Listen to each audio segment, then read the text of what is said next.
Hi, Piggy. How you doing? I've seen better days, but I've seen worse also. Have you ever seen a real pig? No. An 11-year-old girl, a 44-year-old man. The script said she falls in love with him. That was the part.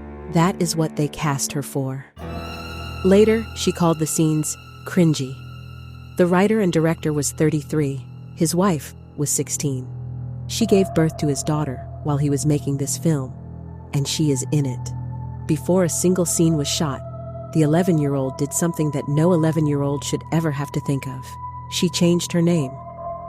Not for a poster, but for strangers who were about to watch her would have nothing to follow home. She had never acted in a film in her life. She had already worked out that she was going to need somewhere to hide. Her mother and father read the screenplay. They were shocked. Pages were changed. Which leaves one question. What was in the script before her parents stepped in? But the more unsettling answer may be what they chose not to change. 30 years went by before she finally said what she actually thought. When she did, the man who wrote it answered her. Later in this documentary, you'll hear what he eventually confessed. None of that stopped this from becoming a classic film that everybody loves. The film made Here famous. But it all started with a no. The casting director looked at the girl in front of him and said she was too young. Everyone else auditioning was older. He moved on to the next girl on his list. The director had been looking for an older girl. An 11-year-old with no credits and no film experience was not a candidate. Nobody invited her. Nobody had heard of her. She was there because of a decision she had made herself a year earlier in a pizza place on Long Island. Natalie Portman was born as Natalie Hirschlag in Jerusalem in June of 1981. The family moved to America when she was small, and by the time she was 10, she was living in Syosset on Long Island, in the kind of suburb where nothing happens and everybody knows everybody. It happened in a pizza place near Long Island. A scout from a cosmetics company noticed her while she was eating and offered to make her a model. She was 10 years old. She turned it down. Not the attention, the job. She told them she did not want to be photographed. She wanted to act. A 10-year-old was already being looked at by adults who saw a product, and she already understood enough to choose the door she thought was safer. So her mother found her an agent. She took acting classes. Her first professional job was as an understudy in a small off-Broadway musical. One of the other girls passing through that same show was called Britney Spears. And then, in the winter of 1993, that agent sent an 11-year-old with one understudy credit to read for a French director. A corridor full of older girls with headshots and credits, mothers on folding chairs along the wall. And one child who was there because her agent had asked, not because anyone had asked for her. No photographs to hand over. She got her minutes in that room. The casting director, Todd Thaler, thanked her and said she was too young, and that was supposed to be the end of it. What is on record is that she got back into that room months later. This time, she was standing in front of another man. She starts talking about her little brother, her dead little brother. Whatever she did with it, she did it in front of one person, the 34-year-old director Luc Besson. He hired her on the spot. A child from Long Island who had never made a film in her life was now cast in one of the most argued movies of the 1990s. Her name is Natalie Portman.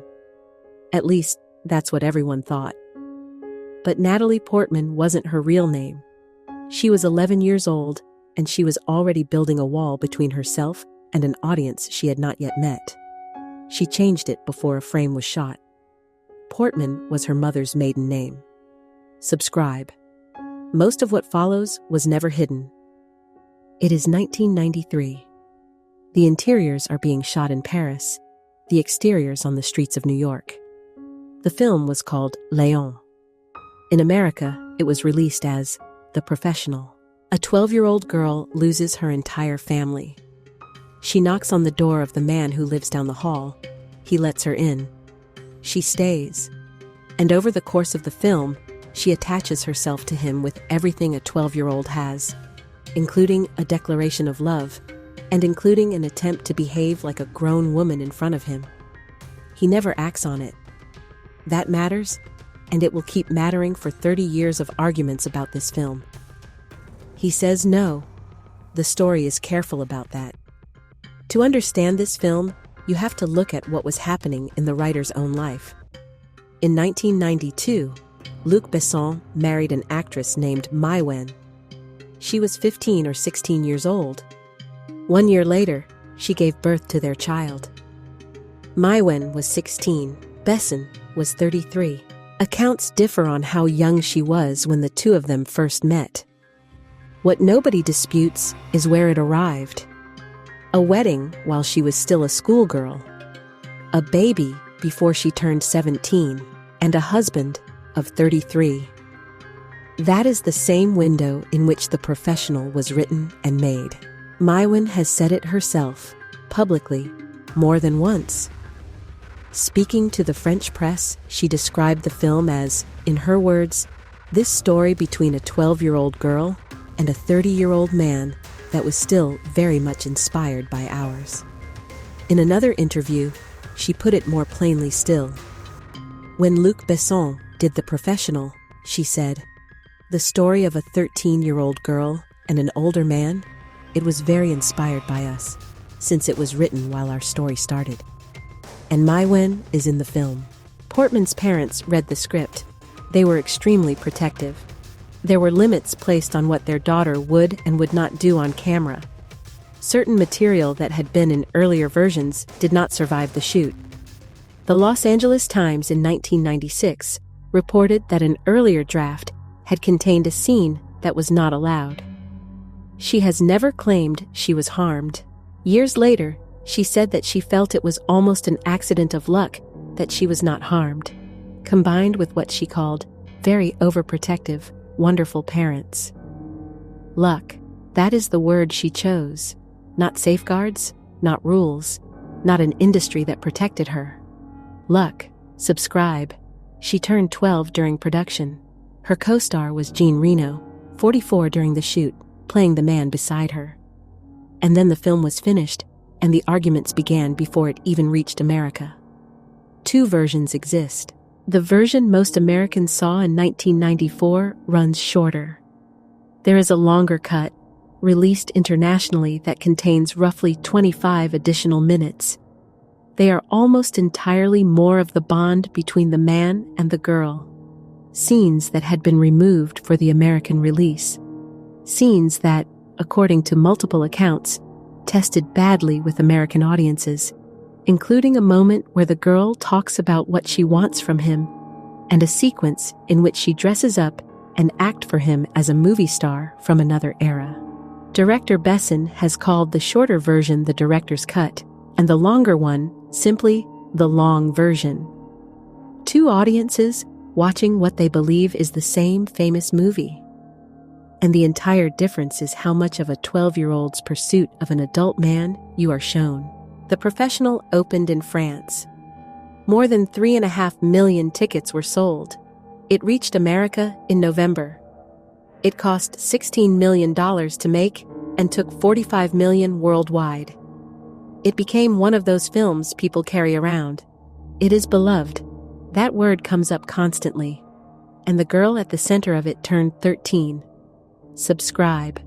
It gets stranger. For 30 years, she has answered questions about this film the way people in her position answer. Warmly and gratefully. But the answers began to change. In 2023, she was asked about it again, and she gave both halves at once. It's a movie that's still beloved, she said, and people come up to me about it more than almost anything I've ever made, and it gave me my career. And then, in the same breath, it definitely has some cringy, to say the least, aspects to it. Cringy. From the person who was in it. Who was 11 when they hired her. She has described a long stretch of her early career as, in her own words, a long Lolita phase. She has said that as a kid she was really positioned, which she thinks happens to a lot of girls who are on screen, and that she felt very scared by it. She has said that being seen that way as a child took something away from her own sense of herself because it made her thoughtful, and that the way she learned to feel safe was to be serious and conservative and clever so that people would look at her differently. That is not a career strategy. That is armor, built by a teenager out of the only material she had. There is one more thing about the director. Decades later, his name surfaced in a far darker story. An actress accused him of serious misconduct. He denied it, and after years in the French courts, the case ended in his favor in 2023. Nothing was established against him. But by then, people were looking back at his films differently, especially The Professional. When Besson was confronted with criticism of the film, he did not really defend it. He said society changes, sometimes for the better, and that we have to adapt. Two people then. One who made the film, saying the world has moved. One who was in it at 11, saying parts of it are hard to watch now. Both of those things can be true. The film is still extraordinary. The performance she gives in it is still, by any measure, astonishing for a kid who had never acted before. Nobody has ever said that the two things were connected in the way the mind wants to connect them. The woman herself has only ever said that the film drew on their relationship, and she has said she does not regret that relationship. Everything beyond that is an assumption. But the facts sit there, and they do not stop sitting there just because the film is good. Everything you have just heard happened before anyone had seen her. The set was the safe part. Her parents were in the room. There were rules and limits and a director who removed things when he was told to. Whatever else was true about that production, there were adults around that child whose job was to say no on her behalf. What arrived in the mail? What a radio station decided to do with her birthday? What professional film critics chose to write about the 13-year-old girl in a national newspaper? And what she did next, over the following 4 years, one refusal at a time, until she was old enough to make Hollywood change a film instead of the other way around. She was 13 when all of that started, with a school to go to on Monday mornings in a town where everybody already knew her name. Now so did everybody else,